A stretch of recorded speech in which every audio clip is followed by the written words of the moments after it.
Oi, pessoal, eu sou a professora Marina e eu vou tentar fazer uma revisão bem rapidinha de todo o conteúdo de Química da prova nível A da Olimpíada Nacional de Ciências. A prova nível A é para alunos de 8º e 9º ano.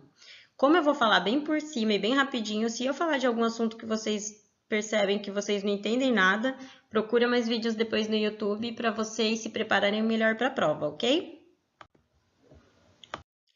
A gente vai falar de química. E o que é química? Química é a ciência que estuda a matéria e suas transformações. Bom, e o que é matéria? Matéria é tudo que tem massa e volume. Massa, normalmente as pessoas pensam que massa é a mesma coisa que peso, porque massa é aquilo que a gente mede em gramas ou em quilos.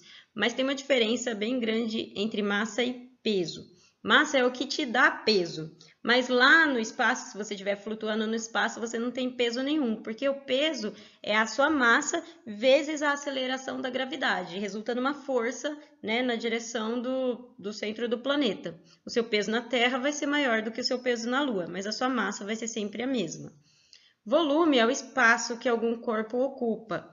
E ele pode ser medido em litros, em mililitros, em centímetros cúbicos ou em metros cúbicos. É legal saber aquelas fórmulas para calcular o volume de sólidos geométricos. É bom a gente diferenciar também esses três conceitos: matéria, corpo e objeto. Matéria é tudo que tem massa e volume. Ah, uma coisa que eu não falei: o ar, né, os gases também têm massa, eles também têm peso, porque se eles não tivessem, eles iriam embora para o espaço e a gente ficaria sem a nossa atmosfera. A atmosfera só fica em volta do planeta porque ela tem massa, ela é atraída pela força da gravidade, mas a densidade dela é menor, então ela fica mais para cima, né?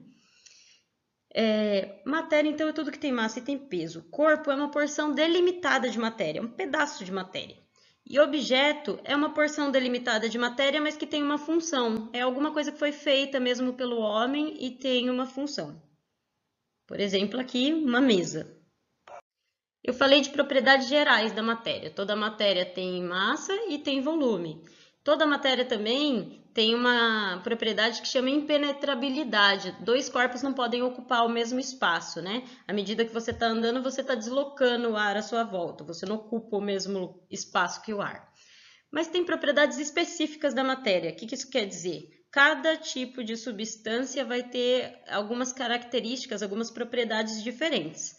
Como quais? A cor, o odor, né, o cheiro, o brilho, o sabor, o estado físico na temperatura ambiente, se vai estar sólido, líquido ou gasoso, a condutibilidade de eletricidade ou de calor, a dureza. Uma propriedade específica de cada substância que existe é a densidade. A densidade é a massa dividido pelo volume. O que isso quer dizer? Um objeto que tem mais massa no mesmo volume, no mesmo tamanho, do que um outro que tem menos massa nesse mesmo tamanho, ele vai ser mais pesado. Então, ele vai ficar aqui mais para baixo, no caso. E um objeto que tem menos massa naquele mesmo tamanho, ele vai ser mais leve e ele vai ficar aqui mais para cima. Então, densidade a gente calcula assim: massa dividido por volume. O ponto de fusão e o ponto de ebulição é a temperatura que cada substância derrete, né? Passa do estado sólido para o líquido ou evapora, passa do estado líquido para o estado gasoso. No caso dessa substância aqui, ó, ela está a 200 graus Celsius, super quente. Aí, se diminuir essa temperatura para 100 graus Celsius, ela condensa, passa para o estado líquido. E quando ela chega a 0 graus Celsius, ela solidifica. Já se ela tiver a menos 100 graus Celsius, super gelada, ela está sólida. E aí, quando chega a 0 graus Celsius, né, ela começa a fundir, ou seja, ficar líquida. E aí, se eu continuo aquecendo, a hora que chega a 100 graus Celsius, ela começa a vaporizar, passar para o estado de vapor. Que substância é essa? A água, né, que tem o ponto de fusão a 0 graus Celsius e o ponto de ebulição a 100 graus Celsius. Então, galera, a matéria, qualquer matéria, pode ser ou uma mistura ou uma substância pura. Substância pura é quase redundância, porque se alguma coisa está muito pura, se não está misturada, é uma substância. As substâncias, elas podem ser de dois tipos: substâncias compostas ou substâncias elementares. Substâncias simples, que eu vou falar mais para frente. Já as misturas, elas podem ser misturas homogêneas ou misturas heterogêneas. Quando eu tenho misturas, existem técnicas para eu separar essas misturas até eu conseguir as coisas puras, né? Que são as substâncias que formam essa mistura. E nós vamos ver isso daqui a pouco também. E se eu tenho uma substância composta, também tem como eu separar ela nos elementos, né, que ela é formada. Então, o que é mistura homogênea e mistura heterogênea? A mistura homogênea é aquela que eu vejo uma fase só, ela parece uma coisa só, é lisa, né?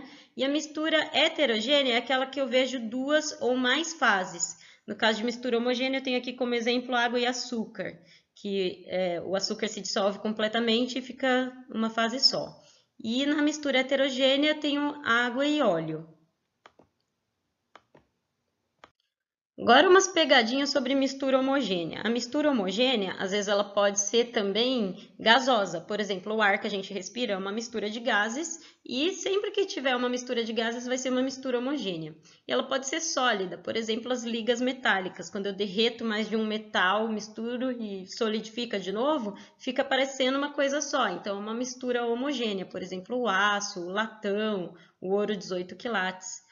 E pegadinhas sobre as misturas heterogêneas pode envolver os tipos de fases.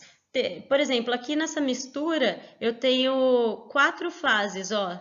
3 fases são líquidas e uma fase é um sólido aqui no meio. Nessa daqui eu tenho água com gás com cubos de gelo. Então eu tenho uma mistura de 3 fases. São só 2 substâncias, né? A água e o gelo são a mesma substância, mas eles estão em 2 fases diferentes. E as bolinhas de gás são mais uma fase ainda, né? Diferente. Então tem 3 fases e 2 substâncias aqui. O gás é o gás carbônico. E no caso de rochas que apresentam os minerais visíveis, também são misturas heterogêneas, porque eu consigo ver aqui os minerais, são essas manchinhas aí. Então, nesse caso aqui, o granito tem 3 fases, né? O quartzo, o feldspato e a mica.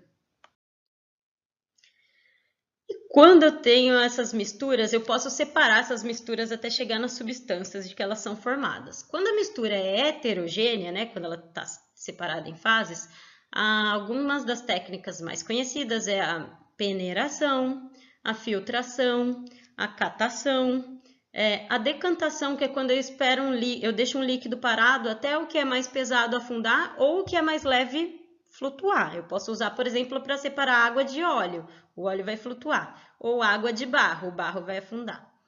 Levigação, que é aquela técnica que eles peneiram assim os minérios num rio e aí a água vai levar os minérios mais levinhos, né, sedimentos mais fininhos, e os mais pesados vão ficar no fundo aqui desse negócio que eu não sei o nome. Imantação ou separação magnética. Eu posso usar um ímã para separar coisas de ferro de coisas que não são de ferro. Por exemplo, aqui eu tenho uma mistura de pó de enxofre com limalha de ferro. Já no caso das misturas homogêneas, aquelas que parecem uma coisa só, as 2 técnicas mais conhecidas é a destilação simples e a destilação fracionada. A destilação simples é eu ferver uma mistura de água com um sólido, por exemplo, sal, e aí a água vai evaporar primeiro, vai passar aqui dentro desse caninho. Dentro desse caninho ela vai ser esfriada, ela vai condensar e vai cair aqui nesse Erlenmeyer na forma líquida. E o sal, que não evaporou, né, vai ficar aqui no fundo desse balão volumétrico. Então, eu estou separando as substâncias porque o ponto de ebulição delas é bem diferente, muito distante.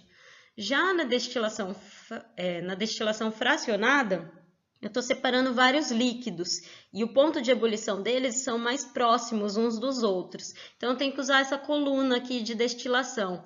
Essa técnica aqui é usada para separar, por exemplo, o petróleo. O petróleo é uma mistura homogênea de várias substâncias, né? Então, as que vão evaporar numa temperatura mais baixa vão cair aqui primeiro e depois vai começar a evaporar a próxima substância, né? Que tem o próximo ponto de ebulição e assim por diante. Bom, e a matéria sofre várias transformações, a gente sabe disso, né? Só que a gente tem que saber diferenciar quais transformações ou quais fenômenos da matéria são físicos e quais são químicos. Isso cai. Transformações ou fenômenos físicos são quando a matéria parece ter se transformado, mas as substâncias permanecem as mesmas. As substâncias não mudam, né? Não se transformam em outras substâncias. Por exemplo, no caso da água, quando a água líquida passa para o estado gasoso ou para o estado sólido, mas ela continua sendo água. O que muda aqui é a forma de agregação e o movimento das moléculas, né? Quando a água está no estado sólido, as moléculas estão bem organizadas e paradas. No estado líquido, elas já estão mais se movimentando e desorganizadas. E no estado gasoso, elas estão se espalhando para todo lado muito rápido. Aqui, estou dando um exemplo do ferro, né, quando ele é derretido. Então, ele sofreu uma transformação física. Ele só derreteu, mas ele continua sendo ferro. Já as transformações químicas é quando a substância se transforma em outras substâncias diferentes. Por exemplo, uma banana aqui, ó, ela está mudando de cor, mudando de cheiro, mudando de sabor. Então, as substâncias que compõem aqui essa banana e a casca dessa banana estão se transformando. Um comprimido, né, que você joga na água e começa a soltar bolhas. Então, como é que um sólido começa a virar gás? Ele está se transformando em outra substância que é gasosa na temperatura ambiente. Um ferro enferrujando, né? A planta fazendo fotossíntese, ela está pegando a luz do sol, o ar e a água, e ela está transformando em glicose, né, que é um açúcar para o corpo dela crescer. Como que eu identifico uma transformação química? Quando as substâncias, de repente, mudam de cor, ou soltam um gás, solta bolha, solta uma fumaça, solta um cheiro forte, o aparecimento de uma chama, sempre que tiver fogo, está acontecendo uma transformação química, né? Uma reação de combustão, que libera calor e luz. Mudança de temperatura, se você mistura soda cáustica com água, você vai ver que a mistura vai ficar quente, né? Você pode sentir no copo que fica quente de repente, mas cuidado com isso, porque isso pode corroer sua mão. E quando que acontecem as transformações químicas? Às vezes é só eu colocar uma substância na presença de outra que elas já vão reagir. Ou às vezes é só eu aquecer uma substância que ela começa a se transformar em outra. Por exemplo, no caso do açúcar, se eu aqueço, ele começa a caramelizar, né? Depois queimar e ficar preto e soltar aquela fumaça toda.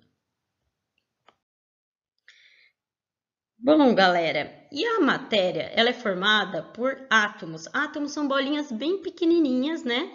Mas essas bolinhas não são bolinhas durinhas, elas são ocas, né? Elas, no núcleo delas, no centro delas, elas têm outras bolinhas que se chamam prótons, né? São essas vermelhinhas aqui nesse desenho, de carga positiva, e nêutrons que não têm carga nenhuma. Em volta desse núcleo estão circulando partículas de carga negativa que se chamam elétrons. Antigamente, acreditava-se que os átomos, né, essas bolinhas que formam todas as matérias, eram bolinhas durinhas e maciças. Então, o primeiro cientista que fez um modelo, né, para tentar explicar como era o átomo foi Dalton, em 1808, e o modelo dele ficou conhecido como bola de bilhar. Depois, em 1904, o Thomson já elaborou esse modelo aqui. O átomo teria que ser uma bola de carga positiva com bolinhas, né, com partículas de carga negativa, que se chamam elétrons. Ele fez algumas experiências com eletricidade e como ele descobriu que os átomos tinham cargas elétricas negativas, ele concluiu que o corpo do átomo devia ter carga positiva, né? E esse modelo aqui ficou conhecido como pudim de passas, porque ele achou que isso daí parecia um pudim cheio de uva passa. Depois, num tempo, um cientista que chama Rutherford, ele, em 1911, ele fez um experimento que ele bombardeou uma folha bem fininha de ouro com uma radiação, e a radiação atravessou quase toda essa folha de ouro. Então, ele percebeu que o átomo tinha mais espaço vazio do que espaço sólido mesmo. Então, ele elaborou esse modelo aqui. O núcleo do átomo devia ter carga positiva e em volta do núcleo estavam circulando as partículas de carga negativa que se chamam elétrons. E Bohr aperfeiçoou esse modelo. Ele descobriu que no núcleo tem as partículas de carga positiva e partículas sem carga, que são os nêutrons. E em volta, os elétrons estão circulando em camadas de energia. Então, aqui só para a gente relembrar, matéria, tudo que tem massa e volume, que nessa gota de água. A matéria é formada por moléculas, que eu já vou falar mais para frente. As moléculas são grupinhos de átomos. E os átomos são desse jeito aqui. No núcleo, eles têm prótons e nêutrons. Os prótons têm carga positiva, os nêutrons não têm carga. E em volta do núcleo circulam elétrons, que têm carga negativa. Os prótons e nêutrons, eles têm peso, eles têm massa. Os elétrons, eles até têm, mas é tão pequenininho que é desprezível. Então, praticamente todo o peso, toda a massa do átomo está aqui no núcleo. O que diferencia um átomo do outro, né? Se a gente tem 1 milhão de substâncias, por que uma substância é diferente da outra? Porque os átomos, eles podem ter desde um próton no núcleo até, segundo os que a gente conhece, né, 118 prótons no núcleo. Dependendo desse número de prótons no núcleo, eu tenho um tipo de átomo diferente. Os tipos de átomos que existem, a gente chama de elementos químicos. Aqui eu dei os dois exemplos dos dois elementos químicos mais simples, né, os menores. O hidrogênio, que é o que tem um próton só no núcleo, e o hélio, que tem 2 prótons no núcleo. Já a quantidade de nêutrons no núcleo pode variar no mesmo elemento químico. Ele pode ter 1, 2, 3, 4 nêutrons, pode acontecer. E para cada próton que um átomo tem no núcleo, ele vai ter um elétron circulando em volta, porque cada carga positiva atrai uma carga negativa, para o átomo ficar neutro. Às vezes ele pode perder ou ganhar elétrons, e aí ele não vai ficar mais neutro. Ele vai passar a se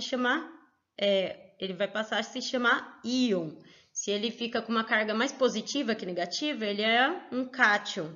E se ele fica com a carga mais negativa do que positiva, ele é um ânion. Bom, pessoal, então aqui eu tenho um exemplo de um elemento químico que se chama bário. Ele tem 56 prótons, essas bolinhas vermelhinhas, e 81 nêutrons aqui no núcleo.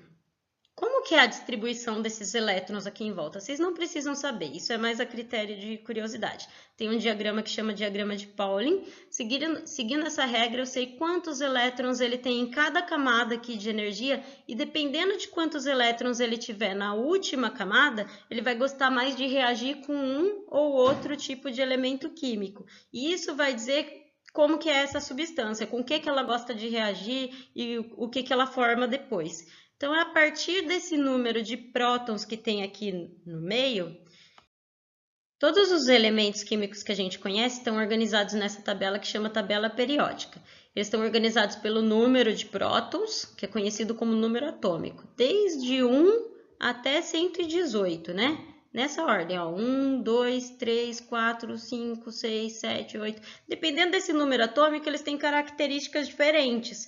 Então, aqui no meio eu tenho, por exemplo, os metais. Olha só, o ouro aqui, o cobre, o ferro. Aqui eu tenho o alumínio.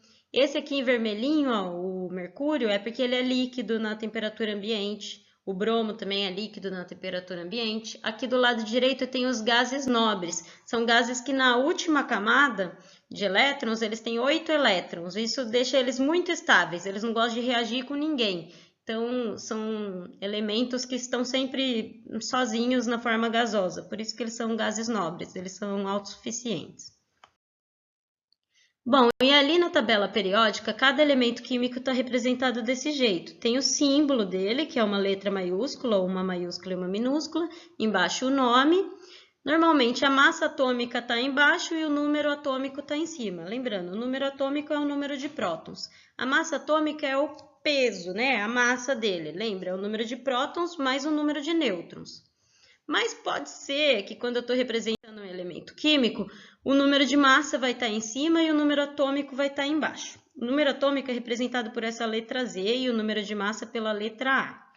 Se você não tiver certeza qual é o número de massa, qual é o número atômico, sempre o número de massa vai ser maior, porque a massa do átomo é os prótons mais os nêutrons. E o número atômico é só os prótons, então sempre o número atômico é menor. E se você quiser encontrar qual é o número de nêutrons de um átomo, como que você vai fazer? Tem essas formulinhas aqui, ó. Não tem. Bom, se você quiser encontrar qual que é o número de nêutrons de um átomo, você vai pegar o número de massa. O número de massa, ó, é os prótons mais os nêutrons. E vai tirar o número atômico, porque o número atômico é o número de prótons. Então, se você pegar a massa menos o número de prótons, você encontra o número só de nêutrons daquele átomo. Por exemplo, aqui, ó, eu tenho esse hidrogênio representado, né? Ele tem esse número 1 em cima, que é o número atômico. O número de massa dele também é 1. Por quê? Porque ele não tem nenhum nêutron. Então, ele é só um próton aqui e em volta está circulando um elétron. Já esse sódio aqui, ó, o número atômico dele é 11, então ele tem 11 prótons. Mas o número de massa dele, ó, é 22,98, é quase 23. Por que que o número atômico dele é esse? Porque se eu somar o número de prótons mais o número de nêutrons que ele tem aqui no núcleo, vai dar esse número aqui. Agora, isso daí, acho que precisa decorar para essa prova. O que é isótopo, isóbaro e isótono? Isótopos são dois átomos. Isótopos são átomos que têm o mesmo número de prótons. Se eles têm o mesmo número de prótons, eles são o mesmo elemento químico. O que muda dele de um para o outro, então? O número de nêutrons que tem lá no núcleo. Isóbaros são átomos diferentes, de diferentes elementos químicos, mas eles têm o mesmo número de massa, o mesmo peso, né? Por quê? Porque se eu somar o número de prótons e de nêutrons que eles têm no núcleo, vai dar o mesmo valor de massa.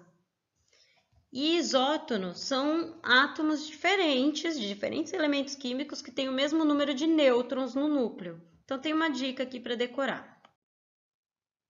Ah, desculpa, esqueci. Tem um exemplo antes. Isótopos do hidrogênio, ó. Aqui eu tenho o prótio, é um hidrogênio que tem só um próton no núcleo. O deutério tem um próton e um nêutron. E o trítio tem um próton e 2 nêutrons. Então, eles todos são hidrogênio, porque eles têm só um próton. Mas esse tem um nêutron, esse tem 2 nêutrons. Acontece que o trítio, então, é muito mais pesado. É um elemento muito mais pesado, 3 vezes mais pesado do que o prótio, né? Mas é o mesmo elemento químico. Isóbaros aqui, ó, mesmo número de massa. Por exemplo, esse elemento aqui, ó, número de massa é 20 e ele tem 11 prótons. E aqui o número de massa é 20 e ele tem 15 prótons. Então, se eu pegar o número de massa menos o número de prótons, eu descubro aqui, ó, que esse tem 5 nêutrons e esse aqui tem 9 nêutrons.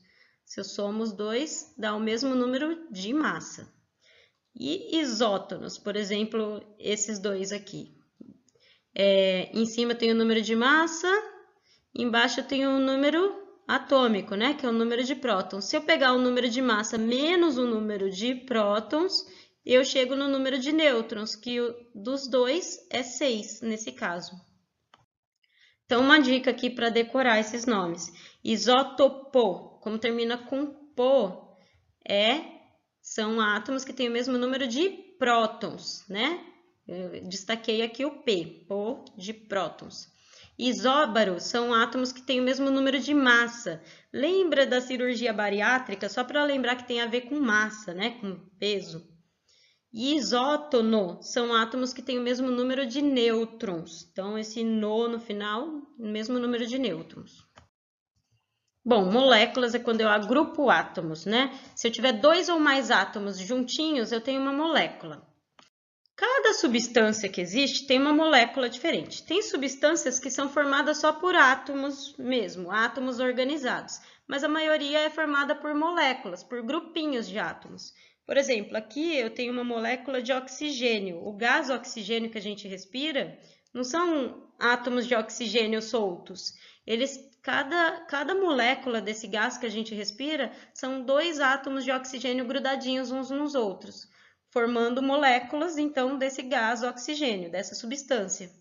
Se eu tivesse uma molécula com 3 átomos de oxigênio grudadinhos, não ia ser o gás oxigênio que eu respiro, ia ser o gás ozônio, aquele gás que está lá na camada de ozônio que ajuda a filtrar o raio ultravioleta, e que para a gente é um gás tóxico, né, para respirar. Então, não é porque é o mesmo elemento químico que é a mesma coisa. Dependendo de quantos átomos eu tenho na molécula e da forma que eles estão agrupados, é uma substância completamente diferente. Aqui é a molécula de água, ó. H2O, ela tem 2 átomos de hidrogênio, que são esses azuisinhos, e 1 átomo de oxigênio. A molécula de sal, né, NaCl, eles vão se organizando desse jeito. Molécula de açúcar, glicose.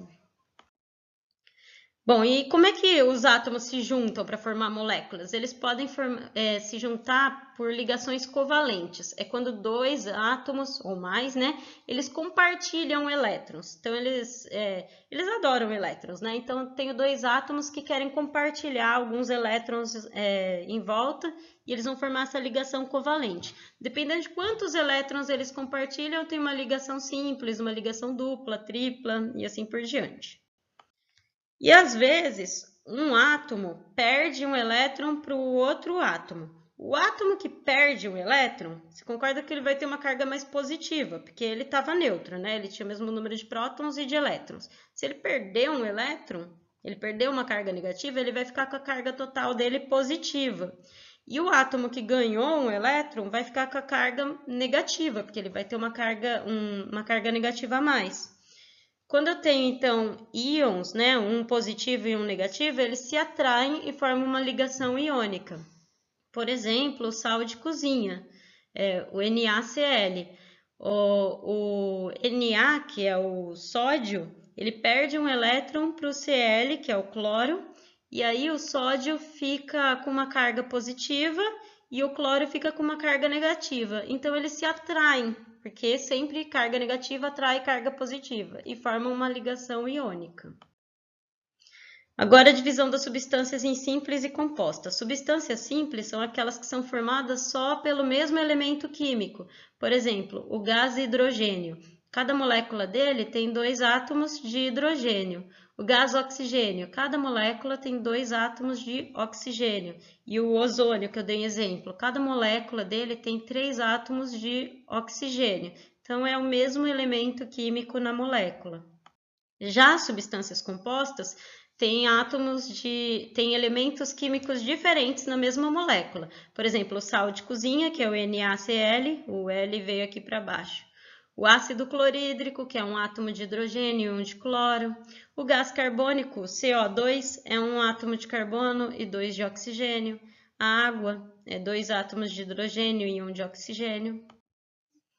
Bom, e quando eu tenho lá uma substância simples, né, que ela é formada só pelo mesmo elemento químico, eu posso ter a alotropia. A alotropia é que dependendo da forma como esse elemento químico vai se juntar, vai se organizar, eu posso formar substâncias muito diferentes.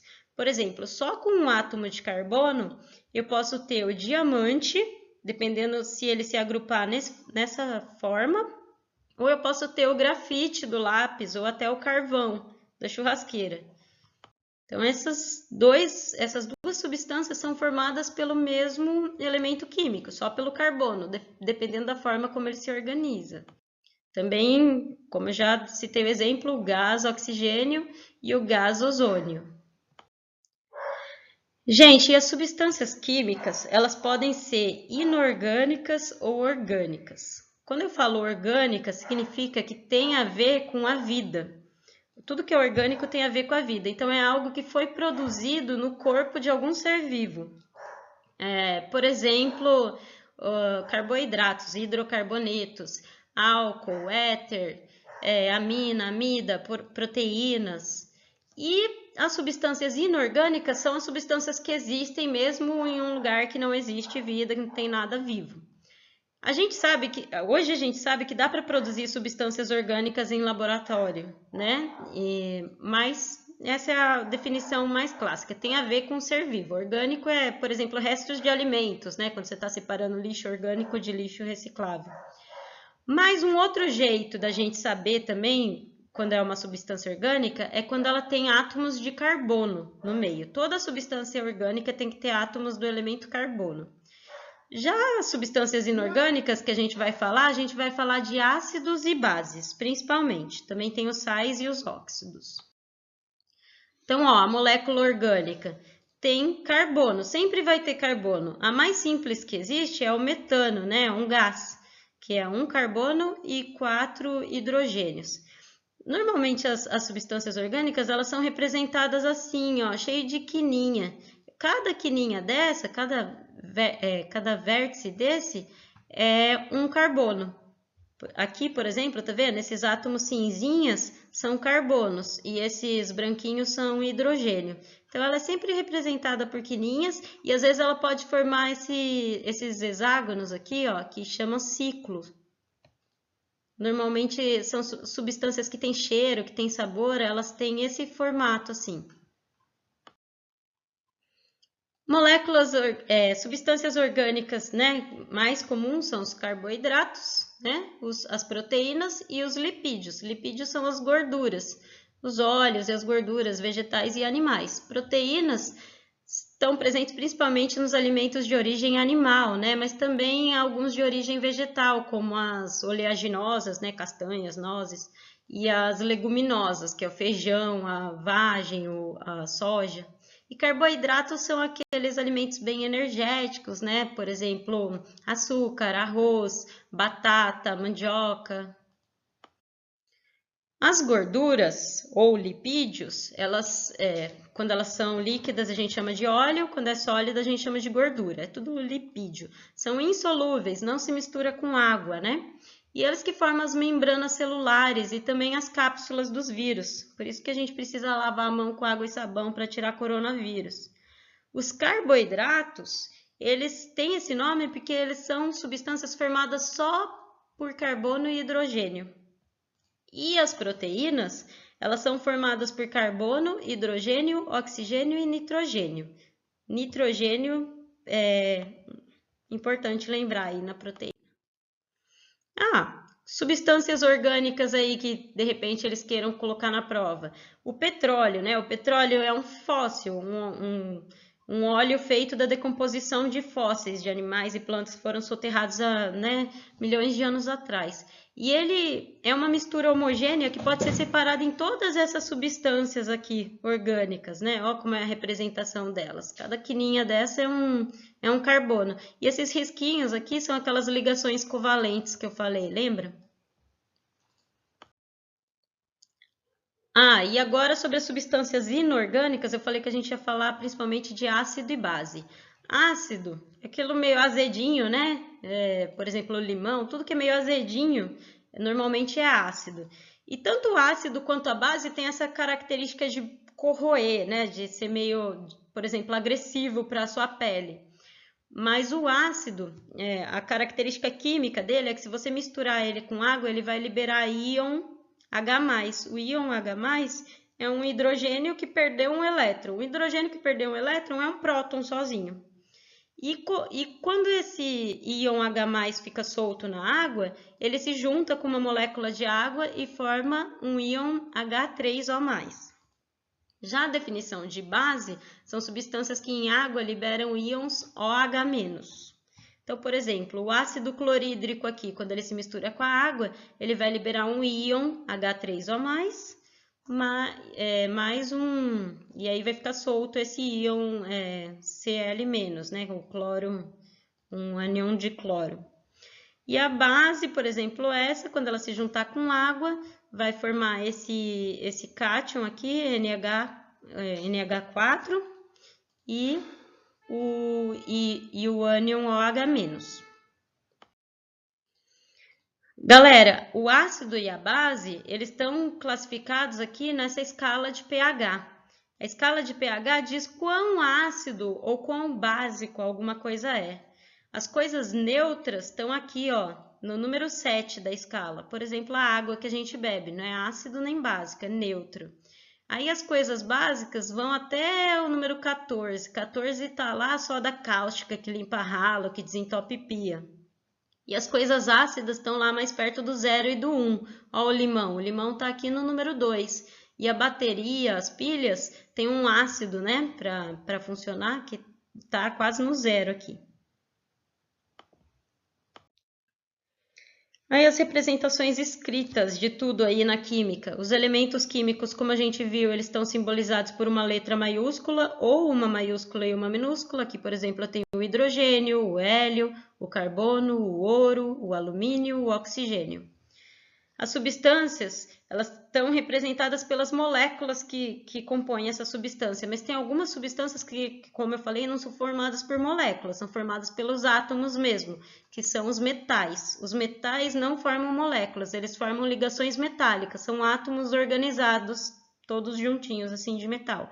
Então, aqui eu tenho o ouro, o alumínio, que são tanto elementos quanto substâncias, e eu tenho as substâncias aqui, ó, representadas pela molécula que é a menor parte dessa substância. Por exemplo, a água, ó. Cada molécula dela tem 2 hidrogênios e um oxigênio. Então, é H2O. O gás carbônico, CO2. O gás oxigênio, O2. O gás ozônio, O3. O sal de cozinha, NaCl, né, que é cloreto de sódio. Aqui eu tenho uma molécula de açúcar. E as reações químicas, como é que eu simbolizo elas? Aqui eu tenho os reagentes, as substâncias que estão reagindo. Aí eu tenho uma flechinha mostrando no que elas estão se transformando, ou seja, nos produtos. Então aqui eu tenho que o gás hidrogênio reage com o gás oxigênio e eles se transformam em água.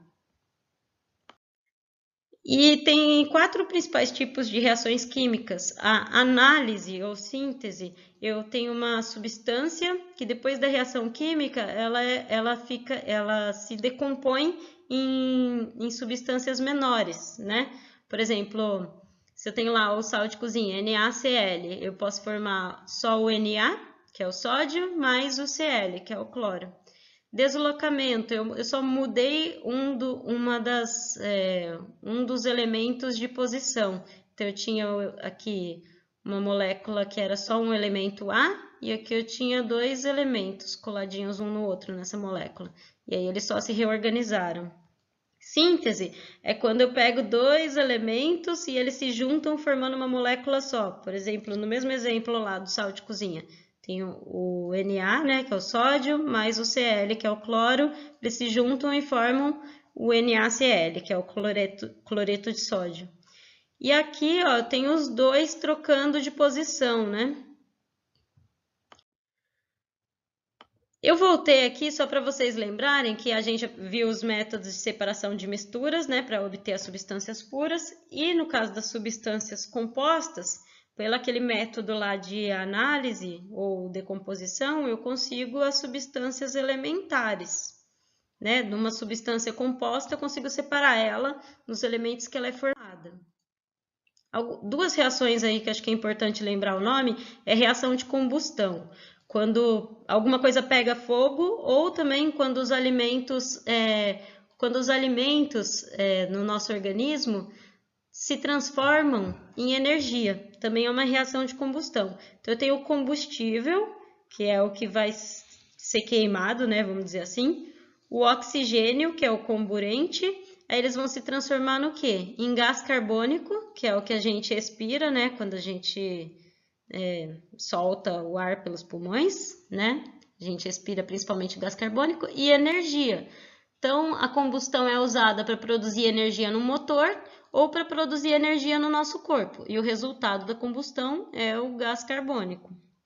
E reação de neutralização é quando eu pego um ácido e misturo com uma base. O resultado disso vai ser um sal mais água. Então, eu vou neutralizar, não vai ter mais nem ácido nem base. Por exemplo, quando você está com azia, seu estômago está queimando, né? Aí tem gente que toma bicarbonato de sódio, que é uma base. O bicarbonato vai reagir com o ácido do seu estômago e neutralizar. Lá dentro do seu estômago vai ficar só sal mais água. Equação química é quando uma reação química está falando a quantidade certa de cada reagente que tem que ter para ter aquela quantidade de produto. Quando eu tenho balanceado, né, a quantidade certa de cada coisa, porque na natureza nada se perde, nada se cria, tudo se transforma. Então, nada surge do nada. Por exemplo, aqui eu tenho um átomo de carbono reagindo com 2 de oxigênio, né, porque essa molécula é O2, então tem 2 de oxigênio. Forma uma molécula de gás carbônico, que tem um átomo de carbono e 2 de oxigênio. Ou nessa reação aqui, ó, eu tenho 2 moléculas de gás hidrogênio. Então, 2 moléculas, cada uma delas tem 2 átomos de hidrogênio, ou seja, aqui eu tenho 4 átomos de hidrogênio. reagindo com uma molécula do gás oxigênio, se transforma em 2 moléculas de água. Se eu contar aqui, eu tenho 4 hidrogênios, 2 oxigênios, 2 oxigênios. Aqui, ó, eu tenho uma equação química não balanceada, porque nessa reação aqui da síntese da água, né, o gás oxigênio mais o gás hidrogênio mais o gás oxigênio se transforma em água. Se você contar aqui, ó, eu tenho dois átomos de hidrogênio, aqui também tem 2, beleza. Aqui eu tenho 2 átomos de oxigênio, mas aqui eu tenho um só. Esse outro átomo aqui, ele não pode sumir. Nada se perde, nada se cria, tudo se transforma. Então, tem que balancear, ver quanto no mínimo eu tenho que ter de cada coisa para ter a mesma quantidade antes da reação e depois.